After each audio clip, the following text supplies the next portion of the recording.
राजदर लॻा अगाड़ा गंबल link road तां हथियारबंदनि पारां कार को फरण की कोशिश माबू कलड़ो थाणे की हद में चोरी।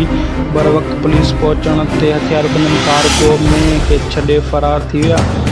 राजदर लॻा अगाड़ा गंबल लिंक रोड ते ॻोठ हाजी सूफ रोड भरिसां हथियारबंदनि पारां अल्ताफ़ शेख खां कार को लोडर फुर करण की कोशिश कई वई, जंहिं मुतासिरीन पारां रड़ियूं ऐं दाऊं कयूं वयूं, जंहिं अगाड़ा पुलिस बर वक्त पहुची हथियारबंदनि कार गो छॾे फरार थी विया। जॾहिं त महबूब कलड़ो थाणे जे हद ॻोठ मोहम्मद बचल नारे जो मां नामालूम चोर ॻोठाणे हम आशूक नारे ते जी में चोरी करे कढी वञी रहिया हा त बाग़ेन पुलिस जी बर वक्त कार्रवाई ते चोर में के फसल में छॾे फरार थी विया। पुलिस जी अहिड़ी सॼा कारकर्दगी ते बाग़ेन में ख़ुशी जी लहर छांइजी।